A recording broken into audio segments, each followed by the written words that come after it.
ఉన్న బంగారాన్ని విడిపించి ఆ రోజు ఆన్లైన్ రేటుకే మేము కొంటాం. Sharma gold company. నమస్తే, వెల్కమ్ టు మనం టీవీ. మనం ఉన్నది మన కోసం. నేను వలి. ప్రస్తుతం స్టూడియోలో ఉన్నారు ప్రముఖ పొలిటికల్ అనలిస్ట్ చందు శ్రీనివాస్ గారు. వారితో మాట్లాడదాం. చందు గారు నమస్తే సార్. నమస్కారం వలి గారు. చందు గారు, టీడీపీ అధ్యక్షులు నారా చంద్రబాబు నాయుడు ఢిల్లీ వెళ్లారు, అమిత్ షాను కలిశారు. పొత్తులు కన్ఫర్మ్ అయిపోయినాయని సమాచారం వస్తుంది.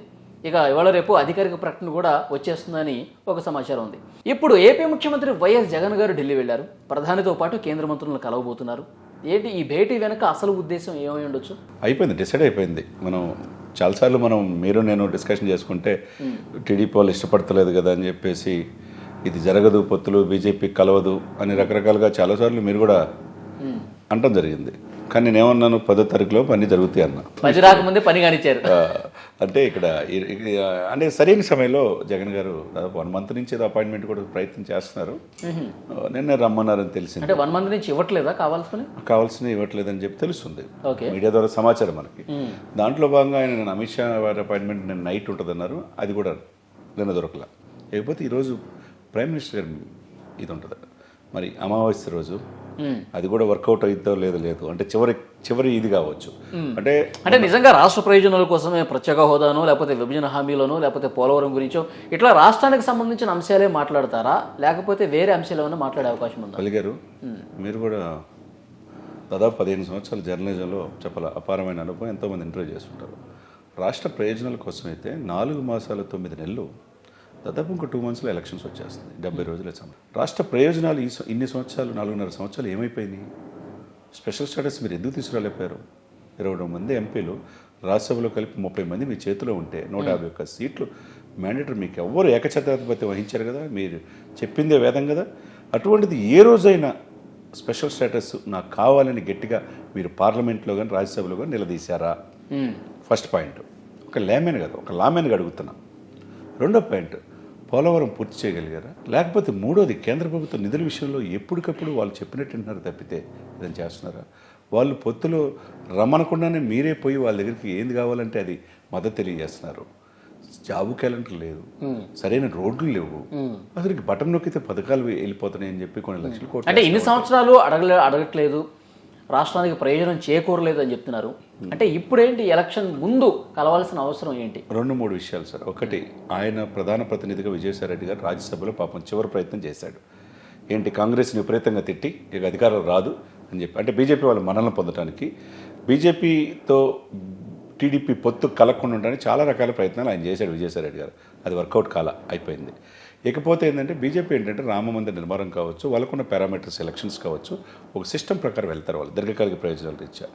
ఆంధ్రప్రదేశ్లో సుస్పష్టంగా పవన్ కళ్యాణ్ గారు ఏదైతే ప్రపోజల్ పెట్టారో, చాలామంది పవన్ కళ్యాణ్ గారు, నేను కూడా చెప్తున్నా, ఎన్డీఏలో కీలక పాత్ర వహిస్తాడు, ఎన్డీఏలో ఆయన తక్కువ అంచనా వేస్తాడని మనం చాలా ఇంటర్వ్యూలు చెప్తుంటారు. అతను పెట్టిన ప్రపోజల్నే ఇప్పుడు బీజేపీ వాళ్ళు యాక్సెప్ట్ చేసి దాంట్లో భాగంగానే చంద్రబాబు నాయుడు గారిని పిలవడం జరిగింది. దాదాపు 11:30 రాత్రిపూట నైట్ 11:30 కానీ 1 అవర్ పైనే మీటింగ్ జరిగింది. చక్కగా జరిగింది. ఆయన హైదరాబాద్ వచ్చాడు. ఆయన అక్కడ ఉన్నప్పుడే పవన్ కళ్యాణ్ గారు వెళ్తారని అనుకున్నారు చాలామంది. అనుకోకుండా ఆయన అక్కడి నుంచి ఇక్కడ రావటం, మిగతా డిస్కషన్స్ పవన్ కళ్యాణ్ గారితో సమావేశం ఆల్రెడీ మార్నింగ్ జరిగిందని చెప్పి అంటున్నారు. నిన్న ఈ రోజు సాయంత్రం కానీ రేపు మార్నింగ్ కానీ పవన్ కళ్యాణ్ గారు వెళ్తారు. ఇక్కడ ఏంటంటే మిత్రపక్షం డిసైడ్ అయిపోయింది. బీజేపీ ఆల్రెడీ పురంధేశ్వరి గారు అక్కడున్న ఆంధ్రప్రదేశ్లో ఇప్పుడు పవన్ కళ్యాణ్ గారు వెళ్ళి చర్చించే అంశాలు ఏంటి? డెఫినెట్గా ఇప్పుడు సీట్లు పొత్తులు వ్యవహారంలో 175 అసెంబ్లీ 25 ఎంపీల్లో ఎవరికి ఎన్ని కావాలి, బీజేపీ కూడా అడుగుతుందని చెప్పి బయట సమాచారం. 25 మంది ఎమ్మెల్యేలు కావాలి, 8 ఎంపీలు కావాలని చెప్పి. వాళ్ళు 25లో 8 ఇచ్చే పరిస్థితి ఉందా లేదా అనేది. అదేవిధంగా 50 ఎమ్మెల్యేలు ఒక 6 ఎంపీలు అని చెప్పేసి జనసేన అనుకుంటున్నారు. మరి 50, 25, 75 అయితే 100 సీట్లు ఆయనకు ఉంటాయి మరి టీడీపీకి. మరి జనసేన కోతపడే అవకాశం ఉందా? సీట్ల విషయంలో జనసేన కోతపడే అవకాశం ఉందా? జనసేనకి ఇన్ని ఎమ్మెల్యేలు, ఇన్ని ఎంపీలు అనుకున్నాను. ఇప్పుడు బీజేపీ ఆడవటం వల్ల తెలుగుదేశం స్థానాలు అలాగే ఉంచి జనసేనకు ఇచ్చే స్థానాలను పంచుకోండి అనే ప్రమాదం. ఇక్కడ ఎవరి ప్రాధాన్యత ఇక్కడ ఏం తగ్గేది ఉండదండి. అక్కడున్న పరిస్థితుల రీత్యా, అక్కడ ఉన్న ఓటు బ్యాంక్ రీత్యా వెళ్తారు. అక్కడ ఉన్న 1% ఓటు బ్యాంక్ మాత్రమే బీజేపీకి ఉన్నది. 6.7% గత ఎలక్షన్స్లో జనసేనకు వచ్చింది. ఇప్పుడు అది 18 to 22% పెరిగింది. దాని ప్రకారం సీట్లు అడుగుతారే తప్పితే మరి కోత బీజేపీ వచ్చితే కోత పడేదే లేదు. కాదు, బీజేపీ ఒక విధానం, బీజేపీ కావచ్చు, దాని వెనక ఆర్ఎస్ఎస్ కావచ్చు, దక్షిణ భారతదేశంలో పాగాయాలని డిసైడ్ అయిపోయారు. ఓకే. దాంట్లో భాగంగా ఈ చర్చలు జరుగుతున్నాయి. దాంట్లో భాగంగా ఏంటంటే ఆంధ్రప్రదేశ్లో ఏ ప్రభుత్వం ఏర్పడినా దాంట్లో బీజేపీ పాత్ర కూడా కావాలని నిర్ణయించుకున్నారు. ఓకే. ఇప్పుడున్న పాయింట్ ఆఫ్ వ్యూ, ఇప్పుడు జగన్మోహన్ రెడ్డి గారు రాష్ట్ర ప్రయోజనాల దృష్ట్యా వెళ్ళాడని చెప్పి సజ్జల రామకృష్ణారెడ్డి గారు చెప్తున్నారు. అది జనం నమ్మే పరిస్థితులు లేదు. ఎందుకంటే ఇప్పుడు పరిస్థితి 1 month నుంచి ఆయన అపాయింట్మెంట్ కోసం అడుగుతున్నారు, రాష్ట్రాలకు సంబంధించిన నిధులు ఏదో అని చెప్పి. కానీ ఇప్పుడు టీడీపీ జనసేనతో బీజేపీ కూడా కలిసిపోతుంది కాబట్టి, ఉమ్మడిగా ముగ్గురు కలిసి ఎన్నికలకు వెళ్తున్నారు కాబట్టి జగన్లో ఏమైనా భయం కనిపిస్తుందా? ఇప్పుడు వీళ్ళందరూ కలిసిపోయారు కాబట్టి నా కేసులు మళ్ళీ ఏమైనా తిరగదోడే ప్రమాదం ఏమైనా ఉందా? ఆ భయంతోనే బతిమాలుకోవడానికి ఏమన్నా ఢిల్లీ వెళ్ళారా? ఇలాంటి చర్చ ఉంది ఏమంటారు? అఫ్ కోర్స్ కొంతమంది మేధావులు కావచ్చు, విశ్లేషకులు కావచ్చు, కొంతమంది జర్నలిస్టులు కావచ్చు, రకరకాలుగా ప్రతిపక్షాలు కావచ్చు అదే ఆరోపణ చేస్తున్నారు. ఇప్పుడు లాస్ట్ సోర్స్ ఏంటంటే ఇటువంటికి ఇప్పుడు పొత్తు బీజేపీ టీడీపీని నమ్మొద్దు, టీడీపీ పెట్టుకోవద్దు, మేము ఎదురుగా విశ్వాసమిత్రులుగా ఉంటాం కాబట్టి రేపు ఎంపీలు వస్తే మీకే సపోర్ట్ చేస్తామనే భావన చివరి ప్రయత్నంగా వెళ్ళొచ్చు. అది కాదు అని చెప్పి తెలిసింది. ఇప్పుడు తెలిసినప్పుడు నెక్స్ట్ ఆప్షన్ ఏంటి? రేపున్న ఆయన మీద ఉన్న కేసులు దాదాపు 33 కేసులు ఉన్నాయి. ఆ కేసులు కావచ్చు, ఇప్పుడు కూడా బెయిల్ మీద ఉన్నారు, ఈడీ కేసులు కావచ్చు, సో మెనీ కేసెస్ ఉన్నాయి. కాబట్టి ఫ్యూచర్లో బీజేపీతో మంచిగా ఉంటేనే ఆ కేసుల విషయంలో కొద్దిగా సడలింపు అనేది ఉంటుంది. లేకపోతే బీజేపీ వాళ్ళు వాళ్ళ ఆలోచన తీరు మారి ఇక్కడ జనసేన టీడీపీ మాకు కావాలి, జగన్ అవసరం లేదన్నారు అనుకోండి, వాళ్ళ ఆలోచన ఇంకో విధంగా ఉంటుంది. కాబట్టి ఏదైనా కానీ చివరి ప్రయత్నంగా ఆయన వెళ్ళాడనేది మనం అనుకోవాలి. చాలామంది ఎక్కువ మంది చెప్తున్న దాన్ని బట్టి ఇప్పుడున్నది ఏంటంటే లాస్ట్ ఛాన్స్ అండి, అయిపోయింది. ఇంకా ఇదే లాస్ట్ ఛాన్స్, ఇదే లాస్ట్ అపాయింట్మెంట్ అవ్వచ్చు. ఈరోజు అమావాస్య, మరి అపాయింట్మెంట్ ఇస్తారో లేదో. కాకపోతే ఆయన దీర్ఘకాల ప్రయోజనం అంటే ప్రజలు కూడా ఏంటంటే బీజేపీని ఒకవైపు దక్షిణ భారతదేశంలో తక్కువగా ఉంది, అటు కర్ణాటకలో అధికారం కోల్పోయింది, తమిళనాడులో లేదు, కేరళలో లేదు, ఇకపోతే ఆంధ్ర తెలంగాణ ఈ 2 రాష్ట్రాల్లో పాగాయాలని చూస్తారు. ఎట్టి పరిస్థితుల్లో ప్రభుత్వం భాగస్వామ్యం కావాలని వాళ్ళు అనుకుంటున్నారు.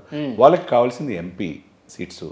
ఇప్పుడు రకరకాల సర్వేలు, ఈరోజు నేను సర్వేలు చూస్తే మరలా వచ్చేది బీజేపీ అని అర్థమైపోయింది. కాకపోతే వాడు కాన్ఫిడెంట్ లెవెల్ వేరే విధంగా ఉంటుంది. అంటే ఇప్పుడు ఆంధ్రప్రదేశ్లో వైసీపీ ఓడిపోవటం ఖాయమని నిర్ధారించుకున్న తర్వాతే టీడీపీతో కలుస్తున్న బీజేపీ 100%. వాళ్ళకున్న ఇంటెలిజెన్స్ రిపోర్ట్ వాళ్ళకు ఉంటాయి. అక్కడ అవినీతిమయమైపోయింది ప్రతి దాంట్లో అని చెప్పేసి ఆరోపణలు ఉన్నాయి. ఇంతమంది 7 దఫాలుగా ఎమ్మెల్యేలు ఎంపీలు ప్రకటించే దాంట్లో అనేక మంది ఎమ్మెల్యేలు ఎంపీలు మార్చారు. వాళ్ళ మీద ఆరోపణలు గెలిచే పరిస్థితి క్షేత్రస్థాయిలో లేదు. మరి ఇన్ని పథకాలు ఇచ్చినప్పుడు లేనప్పుడు ఆల్టర్నేట్గా ప్రజలు చూసుకుంటారు కదా. అప్పుడు ఎవరున్నారు ఇప్పుడు ఆల్టర్నేట్గా? అతనికి బీజేపీకి అత్యంత విశ్వాసమిత్రుడిగా పవన్ కళ్యాణ్ ఉన్నాడు. అదేవిధంగా సుదీర్ఘ 4.5 దశాబ్దాల అనుభవం ఉన్న చంద్రబాబు నాయుడు ఉన్నాడు. కాబట్టి వీళ్ళిద్దరితో కలిసి 3 పార్టీలు కలిసే సంకీర్ణ కూటమిగా ఉమ్మడి మేనిఫెస్టో ద్వారా ప్రజల్లోకి వెళ్ళే అవకాశం స్పష్టంగా ఉంది. కాబట్టి ఇక ఫైనల్గా జగన్మోహన్ రెడ్డి గారు ఏ ప్రయత్నం చేసినా బీజేపీ దాన్ని పట్టించుకునే పరిస్థితి ఇప్పుడున్న సిచ్యువేషన్ లేదు. ఓకే, చూద్దాం సార్ ఎట్లా ఉండబోతుంది next. Thank you very much Chandra Srinivas. Thank you అండి.